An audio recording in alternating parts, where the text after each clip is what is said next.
commencé buntu réunion nationale. ndeysaan am na solo Serigne Assane Ndiaye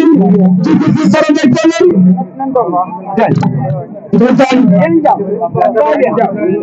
arriva ñu noonu inshallah àndal waa section communale bu Taïba Ndiaye yëpp mbokk ma Ndiaye nga xam ne tey El Hadj Ndiaye moo waroon dara jàngi mais dafa dem Maroc nekk ci mission Macoumba moo jiite section communale fii ci commune bi mu mel ni boobu délégation yi ñu ngi nii waa section communale bu Taïba ñu ngi nii ñu may leen rek ñu xool ñu jekkoo rek ñu fexe ñu dalal leen Matar Thiam le général maa ngi nuyu Ndao Malick Diop le charge Malick Manavi Saïdou Bani Gamsen borom si bees Jaba yaa ngi noonu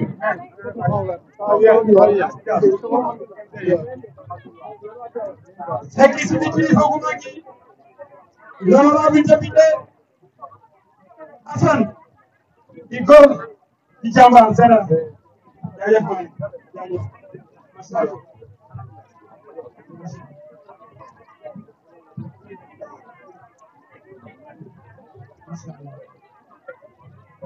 nekk sagu Sénégal monsieur le maire yi nii nekk papa ci ñun ñëpp particulièrement Serigne Assane nii ndeysaan te surtout nit ku nekk ni nga mel bu sa bis ñëwee rek dañuy fenn ndeysaan Diop xoolal sedd na ndeysaan Diop xoolal sedd na ndeysaan xoolal Diop laa ilaha illallah xala baba ku ko jobale xala baba Njaay ma ngi nii day soog a soogal loolu la yàlla dogal macha allah macha allah. asalaamaaleykum waa Thialé ñu ngi leen di nuyu bu baax di jiital ci nuyoo bi le premier magistrat de la ville Assane Ndiaye monsieur le maire ñu ngi leen nuyu di la jox sa wàccuwaay di nuyu chef de village di rafetlu kàddu yi fi yëkkati sax Mohamed vraiment di ko nuyu bu baax di nuyu mboolem ñi fi teew ñëpp te bu ma waxee ñi fi teew dinaa ci dugalaale la section communale de Taïba nga xam ni mu ko waxee noonu la section communale man mi maa ko installé Serif Assane aussi bi ñu koy installé fii man maa ñëw donc ko xam laa parce que boobu ba léegi ñu ngi liggéey ci département bi boobu ba léegi mën naa wax ni dara ñaawul suñu diggante ak moom bi papaam waxee ci laa xam dëgg-dëgg nekkate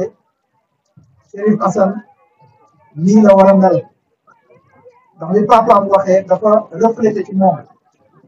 muy nit ku yaru nit ku baax ku ami teggin nit koo xam ne damay jàpp ne sax bu ñu woon passé ko du politique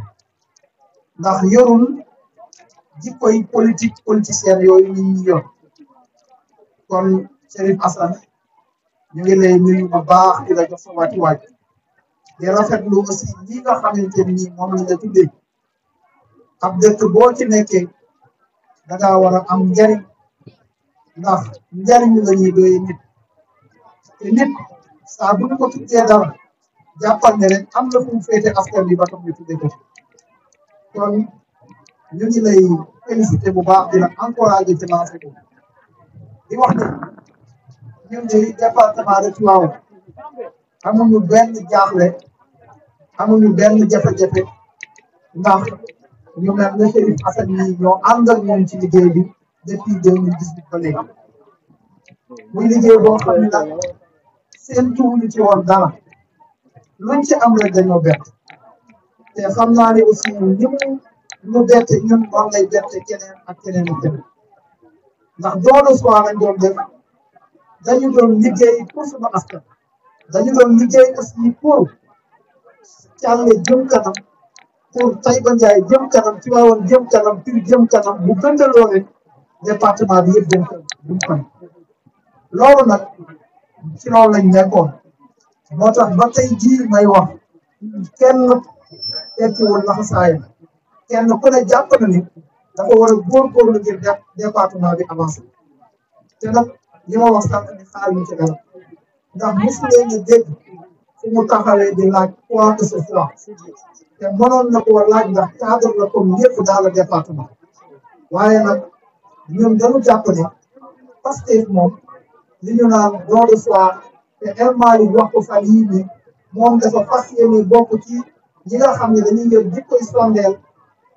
tàkk ba jeex di niital ñeneen ñi pour ñu mën a jàll donc loolu moom kon monsieur le maire li ngi lay wax ni sa turandoo wi di Chérif Assane bu ñu àndul woon ci beneen cadre bu rafet mën naa am duñ fi teew tey waaye ñu ngi leen di seedeel ni ànd bi rafet na taxawaay bi rafet na ñoo ma jiital waaye fakastanu ñu jox nañ ma sama cër jox ma sama gëdd wax dëgg yàlla ñu ànd ko depuis très longtemps te ànd bi wax dëgg yàlla yàlla defal nañ ci procès maa ngi ànd nag ak Saliou Lay nga xam ne moo jiite magi Pastef ci département Tivaouane mi ngi nii toog maa ngi ànd ak Mansour Diagne nga xam ni élection mooy chargé des élections au niveau départemental élection yi am ci département Tivaouane lépp ci loxoom la nekk maa ngi ànd aussi ak sama beneen frère boo xam ne ñu ngi koy wax sëñ Amadou Diop donc kon loolu mooy kàddu yi nga xam ne bëggoon naa seeti dama ne ko Chérif gis du am ñaari borom waxal yoo taxle ba mu ni ma noonu mënoo cee bañ a sànni ay kàddu waaye ñu ngi leen di seedeel ni ànd bi rafet na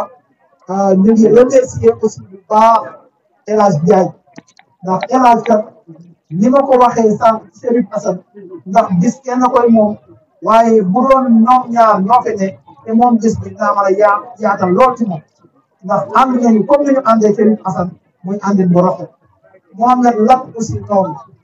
toute la section communale donc de Taïba Ndiaye vraiment ñu ngi leen di remercier bu baax di leen sant di leen jaajëfal di rafetlu seen taxawaay bu baax bu président Ousmane Sonko ñëwaatoon fii tey kenn du ci banque ab tànkam parce que kenn ku ne yaa ngi ci li ko war a nekk kon ñu ngi leen di sant di leen jaajëfal loolu moo nekkoon kàddu yi mu bëggoon yëkkati jërëjëf. Monsieur le vice-président de l'Assemblée nationale, honorable Diop. Monsieur le premier magistrat de la commune de Taïba Ndiaye, monsieur Assane Ndiaye. Monsieur le chef de village de Thialé, Sangoni Sam. Monsieur le président de l'association des parents d'élèves. Monsieur le directeur de l'école de Thialé, ou bien madame la directrice de l'école de Thialé, Ndiaye. Monsieur le principal du CEM de Thialé, messieurs, dames, les personnels des établissements ici présents, honorables invités, c'est avec un insigne honneur que je prends la parole aujourd'hui suite à cette fierté qui m'a été offerte de parrainer la journée d'excellence ici à l'école de Thialé. Alors, c'est quoi l'excellence scolaire? L'excellence scolaire est un concept qui va au-delà des résultats académiques. Elle englobe des éléments tels que le développement de compétences transversales, la capacité d'adaptation, l'esprit critique et la volonté d'apprendre. La réussite scolaire est un concept complexe et multidimensionnel, influencé par d'innombrables facteurs qui vont au-delà des notions traditionnelles d'intelligence ou d'acquisition de connaissances. Dans un contexte d'enseignement en constante évolution, comprendre précisément ce qui contribue à la réussite scolaire est devenu une question de plus en plus pressante. Toutefois, il est important que l'excellence scolaire a des effets positifs. Elle contribue à la réussite et au bien-être des élèves. en leur offrant les outils nécessaires pour réussir dans leurs études et dans leur vie professionnelle. La célébration de l'excellence scolaire crée l'émulation. Elle crée la motivation chez les apprenants et c'est un bien-être pour tous les apprenants. Cependant, il faut reconnaître qu'il y a des facteurs qui peuvent l'influencer. Alors, quels sont ces facteurs? Selon les recherches de Walbert, 9 facteurs cruciaux influencent les résultats d'apprentissage, notamment les aptitudes et les réussites antérieures des apprenants. La motivation, l'âge et le stade de développement, la quantité et la qualité de l'enseignement, l'environnement de la classe, l'environnement familial, le groupe de pairs et l'exposition aux médias en dehors de la classe, l'accès aux ressources et les opportunités offertes. Tous ces facteurs peuvent influencer les performances de l'élève, que ça soit influencé positivement, comme également influencé négativement. Alors, donc nous devons nous intéresser à quelques méthodes qui peuvent permettre nos pouvoirs d'influencer ou bien d'émuler l'excellence scolaire. Pour cela, il faut d'abord une pédagogie de l'excellence qui va privilégier une approche individualisée en tenant compte des besoins et des aptitudes de l'élève. Pour favoriser l'excellence scolaire, il est essentiel d'encourager l'apprentissage, notamment l'apprentissage continu, donner aux élèves la possibilité de se former à travers divers programmes et formations. Il faut également développer l'esprit d'initiative, c'est-à-dire encourager les élèves à prendre des initiatives et à se montrer proactifs dans les apprentissages. Il est également important de susciter la curiosité. Pourquoi? Parce que créer un environnement d'apprentissage stimulant et favorisant la curiosité intellectuelle. Il est également important de récompenser les efforts. C'est ce que nous sommes en train de faire aujourd'hui. Reconnaître les efforts des élèves et les récompenser permet de créer l'émulation et la motivation. Il est important aussi de favoriser l'esprit d'équipe. Alors donc, il faut permettre aux élèves de collaborer ensemble pour atteindre leurs objectifs. Alors, il faut aussi cependant savoir une chose. L'excellence scolaire ne se limite pas à l'obtention de bonnes notes. Là, je m'adresse aux élèves. Alors, il est donc important de savoir qu'elle encourage le développement des compétences de chaque élève et vise à susciter son potentiel plutôt qu'à comparer les individus. C'est bien de récompenser les efforts, mais il faut éviter de faire une étude ou bien une évaluation comparative. Pourquoi? Parce que ça peut inciter à d'autres élèves d'abandonner l'école tout simplement. Je vais terminer par 3 citations. L'une, c'est pour les enseignants, l'autre, c'est pour les élèves, et la dernière, c'est pour les parents. Pour les élèves,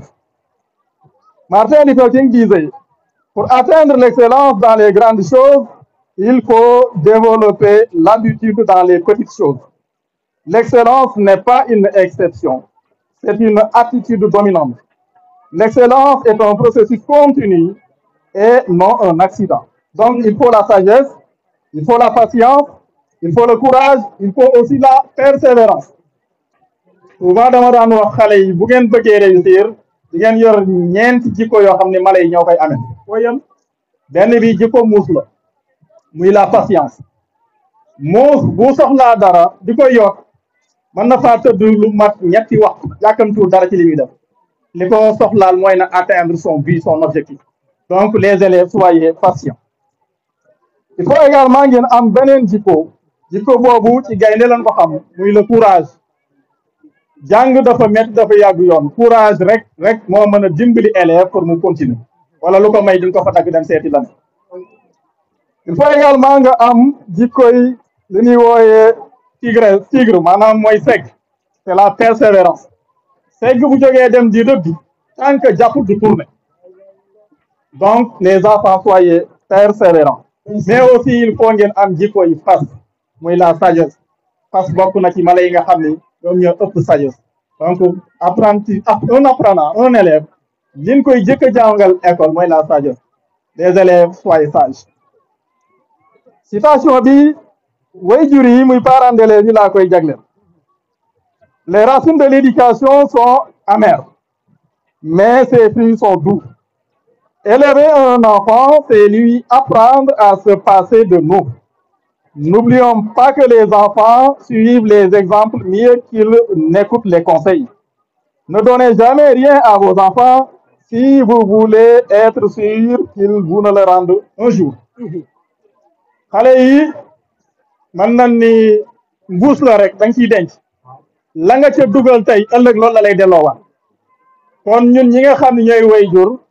di toppatoo xale yi nan xool bu baax jikko yi ni def ci ñoom ndax ëllëg gi ci biir jikko yooyu mooy génnaat rek boo defoon ci moom lu baax suba lu baax la lay fay boo defoon ci moom safaan safaan ba ngay jot ci moom donc nañ ci settantal bu baax. Alors pour les enseignants, mes collègues enseignants, Nelson Mandela disait l'éducation est l'arme la plus puissante que vous puissiez utiliser pour changer le monde. Un enseignant est celui qui sera progressivement inutile. jàngalekat dëgg ñu ngi nattee ci pédagogie maanaam ci mën a jàngaleem ni muy demee ndànk ba élèves yi dootu ko soxla élèves yi buñ koy indi ci say loxo xamul dara man na ni sax yàlla bu ndaw la lay jàpp ndax jàpp na ni yow xam nga lépp waaye yow li ñuy xaar ci yow mooy xale bi diir bi muy def ci yow mu dem ba daanaka dootu la soxla waxin la maanaam mooy li mu waroon a sàkku ci xam-xam am na ko ba léegi mën naa demal boppam raison pour laquelle on dit que un bon enseignant c'est celui qui se rend inutile progressivement au cours des années donc xam naa damay résumer lépp ci wolof rek ndaxte bis bi dafa rëy liñ ma koy tuddee mën nañ ko tuddee ku ne ñu ma ëpp dara ñi ngi fi ñu ma ëpp xaalis ñi ngi fi ñoo xam ni amaana bu doon ñooma dinañ ci def loo xam ni mënu ma ko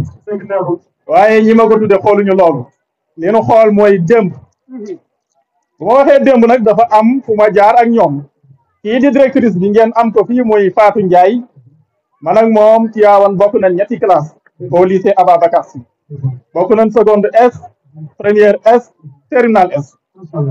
bi ñu ko affecté ci àll bi mu dikkee man la jëkk a laajte fexe na ba am sama numéro contacté waat ma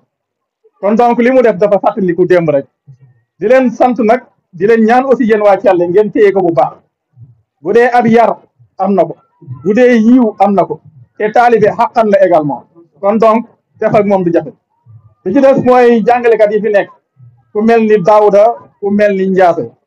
man ak ñoom dañu bokk école CI ba CM2 bekk nañ ko Daouda mii ñetti at man ak moom bokk nañ ko benn table banc bu ñu toog muy CE2 ba CM2 kon loolu du tey démb la moo tax li ngeen def nii lu rëy la ci man waaye nag ma gën a am mbégte di may ñëw ànd ci ak ñi nga xam ni dañuy ñenn ci man honorable Assane Diop jiite ko muy député ci département bi waaye député au niveau du Sénégal nekk vice-président assemblée nationale ànd ci ak le sage des magi Pastef muy le doyen Saliou Lay ak suñu frère également suñu grand muy Amadou Makhtar Diop waaye également section communale Taïba Ndiaye ñoom it nii du ma dem ñuy toog naka noonu le vice coordonnateur communal Malick Diop jiite délégation bi le coordonnateur El Hadj Ndiaye directeur des énergies renouvelables moo ko doon a jiite yàlla def mu dem Maroc gars yi ñëw teewal ko Malick ànd ak une forte délégation ñu mën ci lim ñu bëri muy ñoom Ibra Souare di le trésorier Makumba Ndiaye Aji Khadi bi nga xam ne nii bokk na ci ñu jiite les femmes de Pastef dans la commune ànd ci également Ngalgou Sène Matar Thiam teewal fi sama frère Mohamed Lak Diop ak ñi nga xam ne ñoom Mor Xarma JTS waaye aussi ak waa Thialé yi nga xam ne aussi ñoom it kenn dewuñu des muy la cellule de Thialé Jabel Dieng di kenn ci man koo xam ni li muy wax rek fu ma pikiroo mu naan fay doom ànd ci également ak Mamadou Ndour coordonnateur communal JTS ànd ci Ndiasse Malick Ba mu taxawee ñaari tànk nekk fii organisateur bi école bi waaye également ànd ci délégation bi Maymouna Diagne mi ngi ci ginnaaw jiite jigéen ñi Pastef fii Thialé bàyyiwuma kenn xel day fàttu ku ma limul rek xamal ni xel moo fàtt ñu ànd ak man nag dooleel ma accompagner ma ba tax teraanga yi ñu fi indi ñu mën ko indi di ci remercier aussi ma famille biologique commencé par sama papa wax moo ma formaté formé ma lu nekk ci man moom la sama yaay di ko sant di ko gërëm Ahmadou Bamba Ndiaye sama frère ne mu jàppe ci gis bi kenn jàppewu ni di ko gërëm di ku ma déggal di ku ma jox cër amul lu muy def te du ma consulter amul lu muy def te du ma consulter waaye sant nañ loolu waay wax na ma cër macha allah di gërëm sama soxna yi Awa Diop di ko gërëm moo ma habillé di gërëm Adja Sall également waaye aussi di gërëm aussi képp koo xam ne rek bàyyi nga sa yite ñëw fi moo xam les sama mbokk yi ma bokkal waa penc mi moo xam les amis d'enfance ñoom ñëpp teew nañ di gërëm waa Thialé yëpp waaye di gërëm Taïba Ndiaye yëpp di gërëm département bi yëpp di leen wax ni li fi ñëw xeeb nañ ko dama laaj directrice ñaata élèves lañ war a récompenser mu jox ma la liste mu nekk 18 élèves muy les 3 meilleurs de chaque classe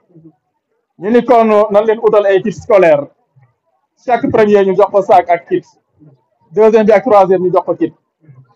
incha allah dina remettre directrice une enveloppe de 50 000 jàppaat ci organisation yi sant nañ loolu bu baax indil leen bâche indil leen chaise yooyu yëpp pour assister leen lépp ci poche la mu jël di lancer un appel aussi à tous les fils de Thialé notamment les anciens élèves de Thialé ñi nga xam ne jaar nañ ci école yi ba génn am ñoom juróom école bi dañ ko war a delloo njukkal ndax lu nu doon mooma bu du woon école bi du nu nekk yaa ko de njukkal loolu nag dañ ciy jiital suñu papa Assane Ndiaye ndax école Thialé bu taxawee moom la yaa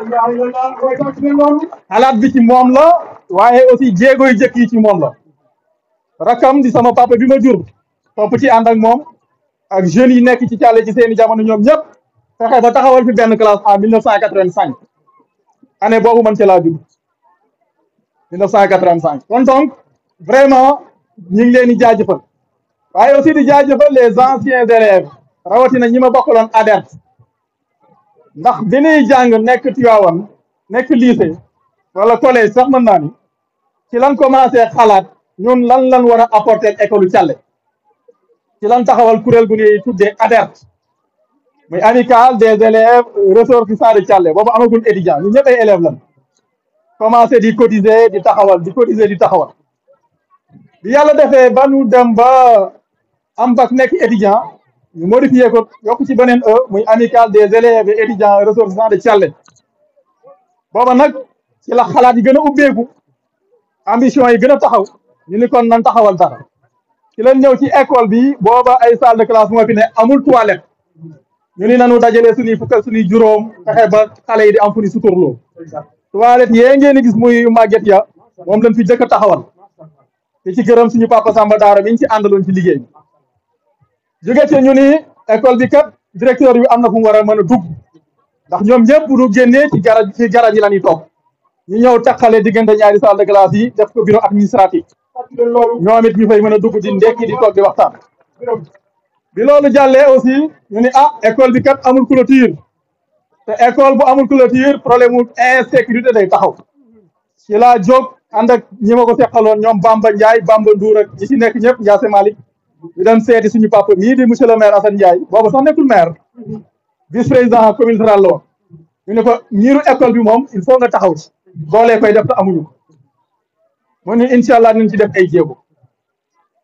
année ba ca topp ci leen organiser fii suñu journée de nu ñu koy wooyee di sax am na journée d' intégration noonu la ko daan tuddee mu jox nu promesse ni maire bi dina taxaw incha allah waaye bi promesse bi ñëwee mu wooñu ñu ne maire bi de farata la waaye aussi robinet yi dugg ci kër yi farata la ndax nit ñi rootaan mi ci mbedd mi dafa metti ma ni ko papa yàlla def na indi nga ndox ci digg penc mi ña ngay rooti mën nañ ci continuer di rooti ba keroog yàlla di dugal robinet yi waaye 10 millions yi nga wax ni suñu bëgg-bëgg mooy ñu clôturer école bi mu ne noonu ni ngeen ko waxee noonu lay amee ci la góorgóorlu ba clôturer miiru école bi di ko ci sant nag la ko waroon def na ko kon ñun ñii nag toll ci waraan jël ndonol yi ñoo war a xool naka la ñuy góorgóorlu ba ñoom fi nu yamoon ñi ñu romb ko continuer loolu nag il faut que le collectif ñu taxawal ko structurer ko mu am une feuille de route claire avec des missions bien assignées dina nous permettre à ce que ñu xool bu boobaa muy élémentaire muy collège naka leen mën a taxawoo ba yenn ci jafe-jafe yi ñu mën koy résoudre sans attendre les autorités compétentes te loolu war a mën a nekk la bis bu ne di ngeen gis ñu ni wooye ay anciens collectif bien collectif des anciens de telle école ñu dem rénover ay murs wala ñu dem tabax ay salles de classe wala ñu dem équiper des salles en informatique te yooyu yëpp ñoom ñoo koy def ci seen xaalis kon pourquoi pas ñun ñi nga xam ne ci àlleen ñu formé ñu def loolu maa ngi daaneel foofu kàddu yi nag di jaajëfal Père Malick Mbengue vraiment moom dama koy ñaanal yàlla mooy suñu magu Pastef ci commune Taïba Ndiaye waaye lu ma jóg mu jóg topp ca man doom la ma def defuma frère de parti doom la ma jàppe di ko jaajëfal di ko gërëm bu baax di leen wax ni mbégte nii fu ngeen ko nat romb na ko yàlla na yàlla fay leen yiw ci déplacement bi yàlla nañ koy teewee at yu bëri jërë ngeen jëf. merci beaucoup. merci beaucoup. asalaamaaleykum mbooloo mi ñu ngi leen di nuyu bu baax ci seen teewaay di commencé di nuyoo bi ci chef de village di ci teg monsieur le maire di ci teg le parrain Chérif Assane Ndiaye di ci teg aussi la directrice de Djingué elle est là di ko remercier aussi pour sa présence di remercier aussi monsieur le principal et monsieur Diop. En fait kaddu gi duñ ko yeggale sans ñu remercier l'équipe pédagogique de Thialé équipe pédagogique bi nga xam ne ñoom ñoo organisé wu ëppale wu ma ci ba nga xam ne li ñu taxawal ko mais aussi duñu continuer sans ñu remercier Pape Demba Fall Ndiaye muy président de l'APE parce que nekk président de parents d'élèves yombul parce que jot aussi amul mais tout le temps mi ngi école lan ngeen soxla lan ngeen manqué lan moo fi manqué ak lan ngeen yittewoo te loolu moom mënuñu ko fay kon dañ koy remercier bu baax di ko ñaanal gudd fan ak wér di remercier aussi monsieur le maire parce que moom tamit yàgg naa dimbali élèves yi yàgg dimbali école kon loolu tamit dañ ko ci jaajëfal bu baax a baax di remercier aussi mon frère le parrain Chérif Assane di ko wax ni ko au départ on avait prévu de périmer au départ on avait prévu de primer 18 élèves mais bi mu ñëwee ak teewaayam bi ñu xoolee dañu obligé waat jëlaat 4e de chaque classe ñu dolli ko ci pour parce que 18 lañu prévoiroon on s'est retrouvé avec à primer 24 élèves kon loolu day wane ni moom njàmbaarteem ak njàmbaar gi mu njàmbaar ci liñ ko war na ni aussi que ni fonk na bis bi maanaam toful bis bi daal di remercier aussi délégation bi fi teew yëpp maa ngi remercier ñëpp dañ naan ku lim da ngay juum di remercier aussi les dames de Thialé la présidente du siège Soukey Dramé moom mi nga xam ne depuis ce matin moo fi nekkoon ak ñoom Maymouna ak madame Sall di toggal xale yi parce que loolu tamit aussi lu am solo la di remercier aussi monsieur Guèye directeur ancien directeur de l'école ñeen naa ni jóge na ci école mais tout le temps aussi mi ngi ci école bi parce que man say bu ma jàqee rek moom lay woo moom moo may épaulé kon di ko remercier bu baax di remercier aussi l'équipe pédagogique encore ak oustaz aussi Yassé parce que ku jàpp ci école bi la mais aussi ku jàpp ci yarute xale yi parce que xale moom à chaque fois dañ koy jubbanti mais xale bu defee dara boo ne Yassé di lay woo rek xale ba tiit na kon loolu tamit mënuñu ko fay kon ñu ngi leen di jaajëfal bu baax a baax di leen remercier bu baax a baax. di nuyu le directeur du CEM de Thialé le principal xam nga nag man damay ancien moo tax may wax directeur donc le principal du CEM de Thialé la directrice de l'école élémentaire de Thialé di nuyu monsieur Guèye également di ko baax ko amoon taxawaay di nuyu le parrain du jour sama doom Chérif Assane ñu am mbégte rek jël fi kàddu di nuyu nag ñëpp magi Pastef jigéeni Pastef goney Pastef léppi Pastef ñoo ngi leen di nuyu kenn ku nekk kàddu yi war a mën a gàtt la Assane wax na ko l'histoire de l'école de Thialé honorable député 1984 40 000 francs la ñu amoon bi ñuy taxawal l'école de Thialé c'est ça la vision mais dama kontaan tey ma ni mission accomplie comme les B-52 yi daan xeexi di dem les bombardiers di dem te guerre de Golfe bi nga xam ne bu ñu tasee jël seen bomb mënuñoo wàccati te lal gawuñu see bomb loolu mooy leen bi ma déggee Assane tubaab yu làkk yu rafet yi nga xam ne ni def na ko tey ma kontaan 40 000 francs ñu am ci yéene tey jii buñ ma yeen ne ma école bi tuddee nañ ko Demba Fall sama xol day sedd buñ ne école bi tuddee nañ ko Fatou Njëmba Xulle sama xol day sedd buñ ne école bi tuddee nañ ko Ndey Sall sama xol day sedd buñ ne tuddee nañ ko Kumba Sall sama xol day sedd buñ ne tuddee nañ ko Ali Diagne Mamadou Dia Diop ku mu lim ak Ablaye Diagne sama xol day sedd ñooñu la ñu àndalan ak ñeneen ku ma limu rek loolu la ñu ñëw taxawal l'école de Thialé xale yi gëm ko ñu di ci liggéey jóge ko daanu lu ñu am rek ñu def ko ci ba également école bi taxaw Assane wax na ko ni ko clôturé ba ci classe ba ca fond bi nga xam programme finir la ñoo ko lijjanti def ko fii en tout cas sunu xol sedd ci loolu di sant bu baax di gërëm Jabel wax na ko di sant Assane le parrain muy jàngale de la force nee na Thiomé du fa jàngale waaye Thiomé aussi du fa jàngee man j'ai fait le lycée moderne de la force am fa sama baccalauréat pour vous dire di sant bu baax Assane wax na ko nee na fi ñuy yam ñoom dañuy continuer ñoon yamaguñu fii lu tax ma wax ko ren cette année on a primé 471 des meilleurs élèves de la commune de Taïba Ndiaye donc di liggéey boo xam ne bu am solo la école yëpp ñu jëndee leen ay photocopieuses li ko gën a waxee de dernière génération ren clôture bi benn classe moo ñu dese benn école clôture amuñu abri provisoire ci école ci école commune bi Assane yow laa koy wax honorable député damay ñëw ci honorable député ça fait pratiquement 15 ans bi ñu xamante muy liggéeyal le département de Tivaouane ñuy ànd ñu recruter ay xale pour ñu liggéey GCO man moom ñoo doon jóge ka daanu ak Mamadou Sarr directeur di dem ba l'école de Diogo di représenter waa askan wi pour ñu représenter xale yi ñu liggéey ci GCO yaakaar naa Thialé am na ñu fa nekk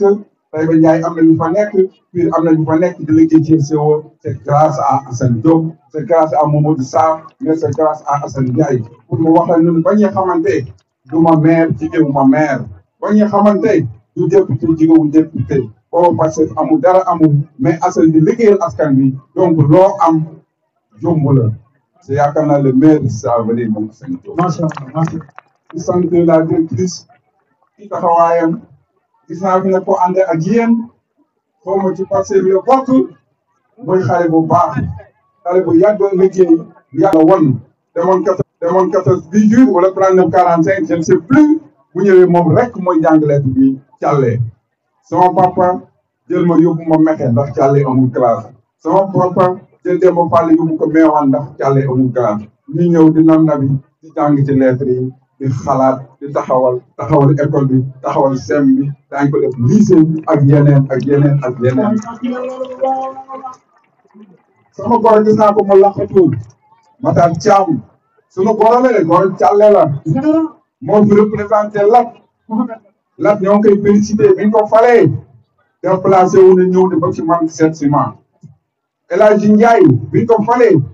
déplacé wu na ñëw ba sama tool seet si ma ñu waxtaan ak nun ñu xool lu ñu war a mën a jàppale ci côté ñoom itam ak nu ñu mën a ma jàppale li ñu ma jàppale du lu ñu yóbbu sama tool ñu la ñuy def leneen waaye lu jariñ commune bi El Hadji moo yor lampadaire yeeg yeneen lañ ci jàppale commune bi leer Lat moo yor les archives nationales de automatiser le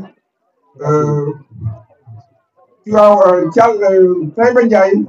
état civil bi nañ ko automatiser nga xamee ne ni képp ku cliquer rek ñu xam fi nga juddoo ak nangam diw kañ la fi jóge woon nangam loolu wàlla ma wàllu Lata El Hadji Ndiaye lamp yi wàlla ma Assane bu déwénee kuy route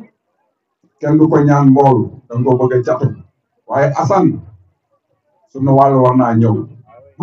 wàllu Thialé war naa ñëw kon ngeen bàyyi xew xale yi loolu daal en tout cas foofu la ñuy gàtt di jëpp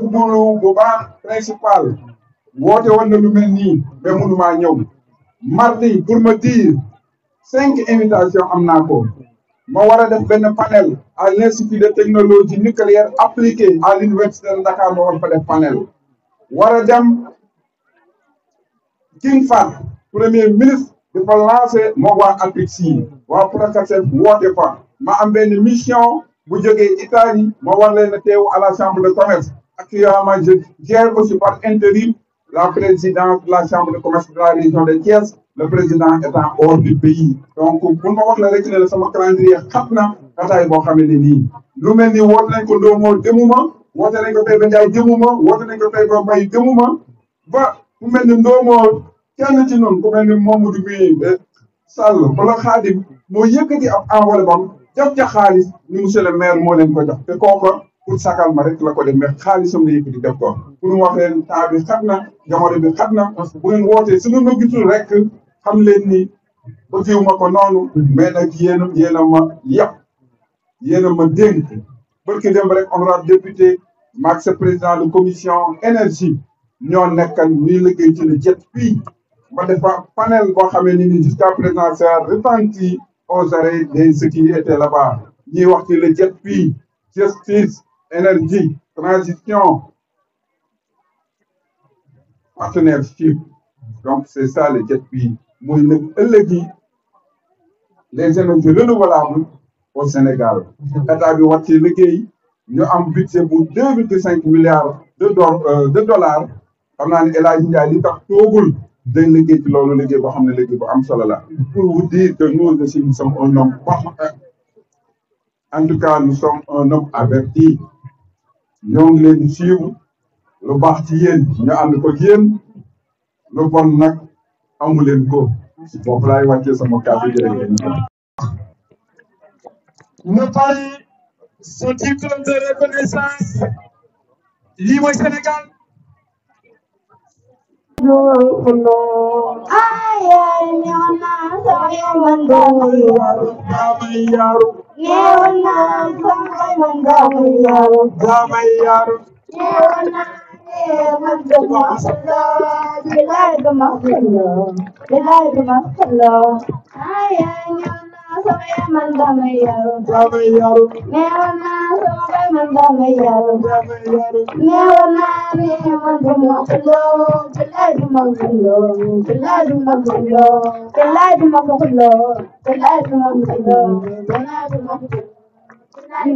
Dime.